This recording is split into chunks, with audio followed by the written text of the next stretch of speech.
Hi guys, welcome to Keyboard Skills Pro. My name is Tom and thanks once again for watching another video here on my YouTube channel. Now it's my mission on my YouTube channel to give you lots of hints and tips and musical advice on organ, piano, keyboard and also music theory. And today this video has been coming for quite a while and it was requested by a couple of viewers and subscribers several months ago, so apologies we haven't got there quite as soon as we would have liked to, about how to change key or modulate when you're actually playing at the piano. Now first of all, modulation is where the music moves from one key signature or musical key to another. So for example, if we were in the key of C, you'd finish your song,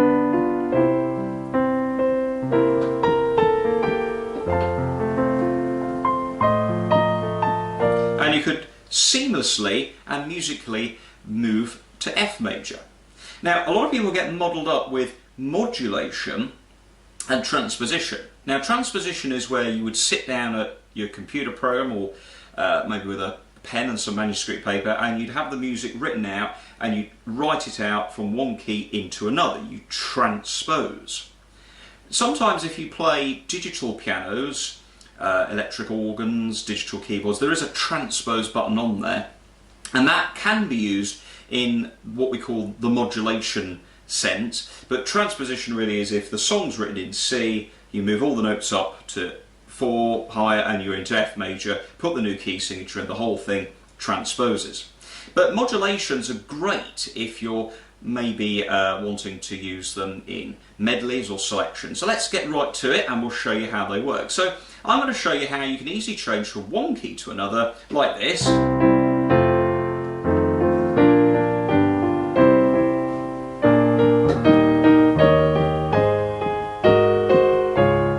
Very nicely, and we're going to use a popular early learning song, Lightly Row. I'm sure you all recognise that.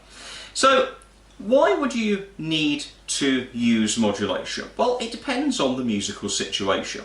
Sometimes songs are quite short, so you have to repeat the song several times. Perhaps you're using music as part of a medley or a selection. What about a selection of Christmas songs?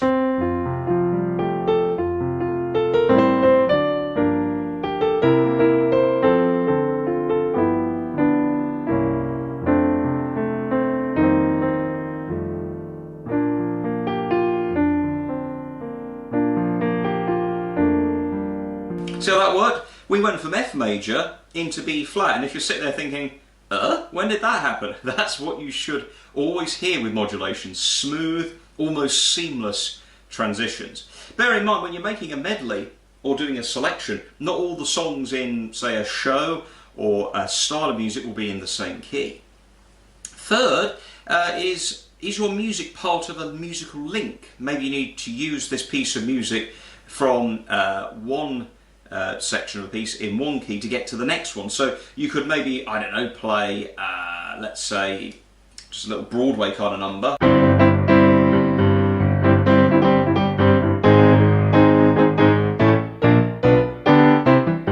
And you go through a series of chords to make the modulation happen. But today we're just going to show you the basics, how you can change from one key to another very easily using this thing in harmony called the pivot chord. This thing's really magical. And pivot chords are things that are chords that are either in the key that you're going to or they're in the key that you're in. Sometimes they're in both, which is really good because if the chord belongs to the key of the music that you're finishing and the new key of the new song that you're going to, that chord that you choose to join them together is in both, that really makes for a beautiful transition. Today though, we're going to talk about dominants and tonics. Tonics and dominants. The tonic is the first note of the key that you're in.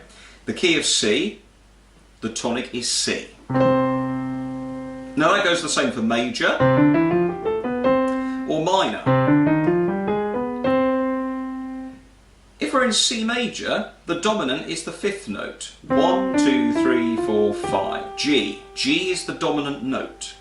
When you go from 5 to 1, it has a sense that the music has completed. Okay? The end. If I go the other way, G, C, it sounds finished. And the dominant was one of the earliest tones that was absorbed into the world of music. Very early on we used to sing in octaves. Imagine us all chanting our very early plain song.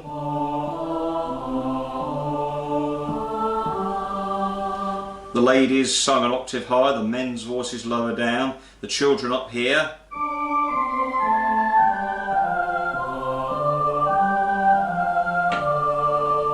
And then of course the fifth made a much more interesting sound.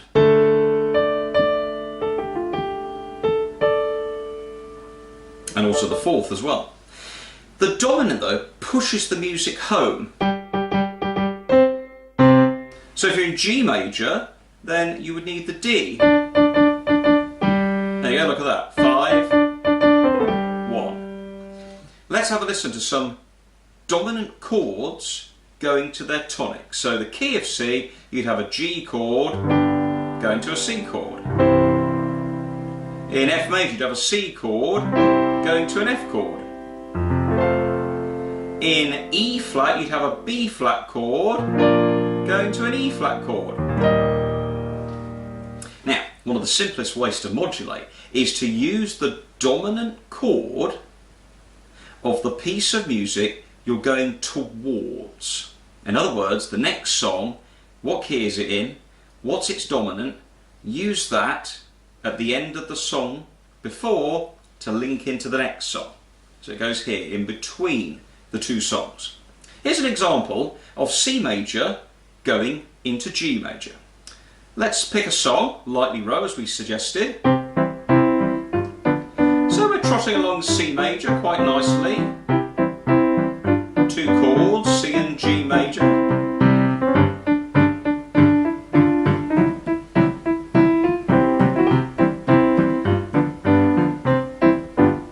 Finish on C. Now the next song is in key of D. So, key of G, I beg your pardon. So I need to play a dominant chord of G major, which is D major, look. 1, 2, 3, 4, 5. So I finish my song in C major, G chord to C chord. That's the dominant tonic. Perfect ending, 5, 1. Now, just simply play a D chord. And then go into G major.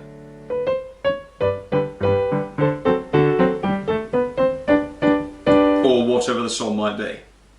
Now why does this work?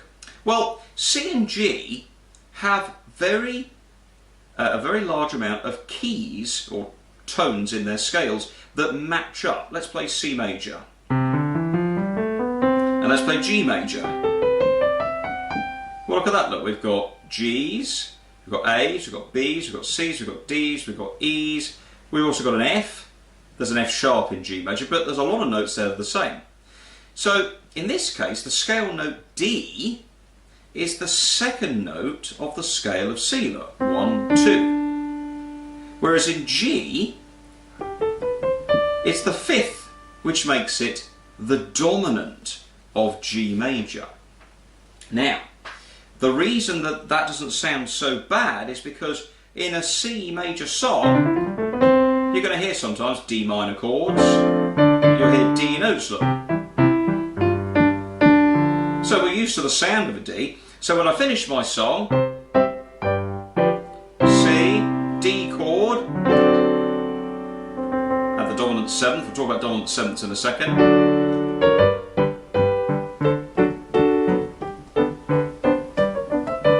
Great sound there.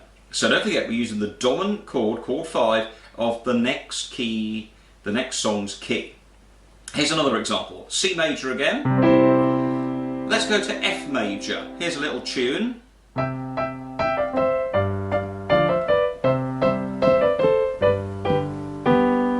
Finish on C. Now, if I'm going into F major, I need to work out the dominant chord. 1, 2, 3, 4, 5. It's a C. Okay? So I need to play a C chord. Well, that's handy, isn't it? If I'm in C major, I finished on a C chord. So how do I make this join together? Well, maybe something like this then.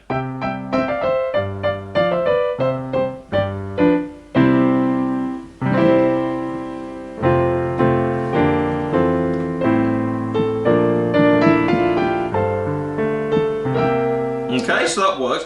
But what makes it better is instead of just using the dominant chord, we use the dominant plus its seventh, the dominant seventh chord. We'll talk about dominant seventh chords in another theory video. But the dominant seventh is C, E, G, that's a C chord, and then we add 7 above C, which is a B. But because this chord belongs to F major, we have to abide the rule of B flat. Now that sounds like it's going somewhere, doesn't it? Remember, these dominant chords, listen to the C chord on its own, but now listen to what happens if I add this B flat. That wants to go somewhere. So I finished my song, let's go back to Lightly Row.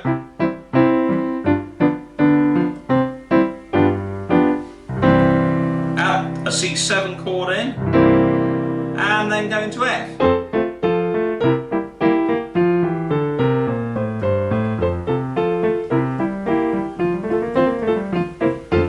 Now, C major and F major, and C major and G major, they're all very similar keys. They're all mostly white notes, look.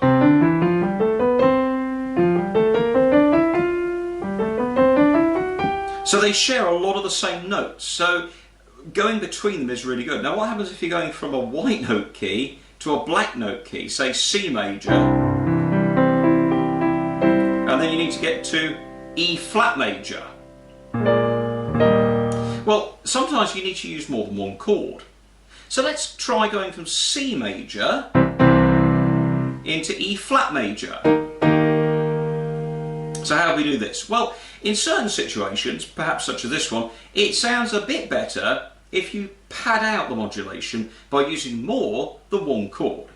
Again, let's use Lightly Row as our example, and I'm going to finish my song with C major.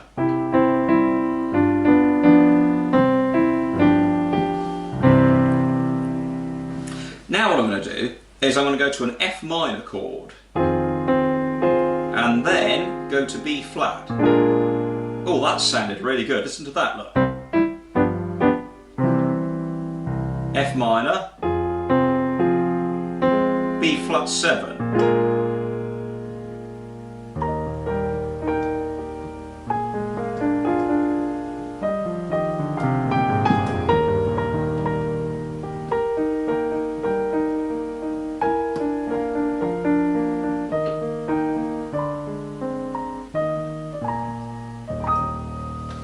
So that works really nice. Now, why does that F major come into the equation? Well, let's talk about E flat major, look. So E flat major, the second note in is F. And in a major key, the second chord, its default setting, is minor. So the second chord of E flat major key is F minor. But in C major, F is the fourth note, it's the subdominant, the fourth chord. And it's a major. So as there's an F tone in both C major key and E flat major key, the change to the minor chord is actually okay to our ears. So watch this, look. Look at that, I'm in C major, look. F minor instead of F major, look. Put the A flat in down here, this inversion, look. Then G, still in C now, look. But I could use that F minor as a pivot chord, because at that point it's saying, well, are you in its C major still but with a variation, or are you going to a new key, in this case E flat major? So let's see how that F minor then carries on. We've got to go to our dominant chord of the next key, E flat. So E flat major scale, 1, 2, 3, 4, 5, that's a B flat major chord. Put the seventh in, but it's an A flat, because in E flat major, A is a flat slow. That's why they're called dominant sevenths. They're dominant chords. They belong to a key, therefore they must obey the rules. Another video on that. So if you're going from C to E flat, F minor, B flat 7, and then E flat, because you're going dominant, tonic. So as you can see, modulations really do need you to have a very good understanding of keys, scales, and also the names of the degrees of the scale. Tonic, supertonic, median, subdominant, dominant, submedian, leading note, back to tonic. Now, if anything in this video you don't understand, or maybe I haven't done in an example something that you need for one of your songs, send me a message. Put a comment below the video and I'll do my best to answer it. You can also get in touch via my website, tomhorton.co.uk, where you can enjoy music books you can purchase, CD albums, and also if you're in the UK, come and see where I'm playing. Now, to learn more about chords and chord changes, take a look at my video here on Keyboard Skills Pro about the circle of fifths. That explains a lot about dominants and tonic chords.